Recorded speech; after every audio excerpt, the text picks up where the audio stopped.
Welcome back to the Coding Interview Series. Today, we are tackling an interesting problem called sort-transformed array. This is a classic example of how understanding mathematical properties can help us optimize our code significantly. Let's start by defining the problem. We are given an array of integers that is already sorted in ascending order. We are also given three integers, a, b, and c, which represent coefficients of a quadratic function. Our goal is to apply this function to every number in the array and return the new values, also sorted in ascending order. To solve this efficiently, we need to remember high school algebra. The function f of x equals a x squared plus bx plus c describes a parabola. A parabola is a symmetrical U-shaped curve. The direction it opens depends entirely on the coefficient, a. The most straightforward way to solve this is the brute force approach. We simply calculate the function value for every element, store them in a new list, and then sort that list. While this works, sorting takes O of n log n time. In an interview, we want to see if we can do better. The key to optimizing this lies in the input.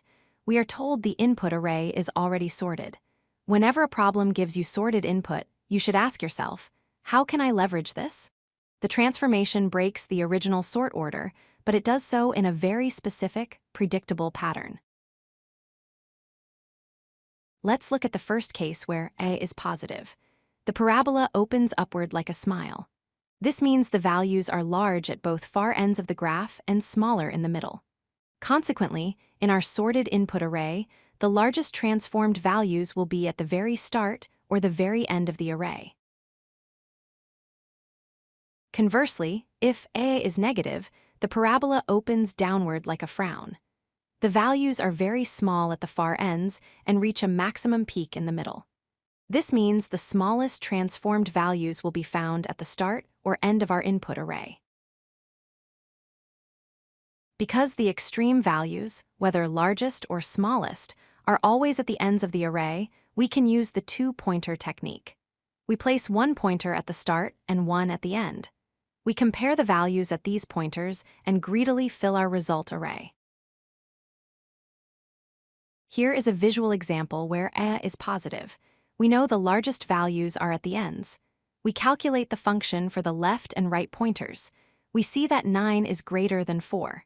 So, 9 goes into the last available spot in our result array, and we move the right pointer inward.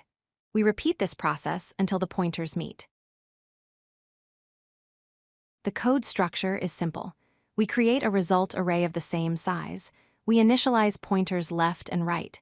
If a is positive, we fill the result from the end backwards. If a is negative, we fill it from the start forwards. In each step, we pick the appropriate value and move the corresponding pointer. This approach is optimal. We iterate through the array exactly once, performing constant time calculations at each step.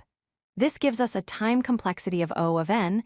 We also use O of n extra space for the result array. This is significantly faster than the naive sorting approach. To wrap up, remember that quadratic functions on sorted data create a parabolic pattern. This structure allows us to avoid a full sort and instead use a linear two-pointer merge strategy. This pattern appears in many variations of array problems.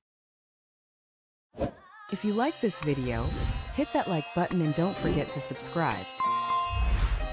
Visit codelucky.com for more such useful content.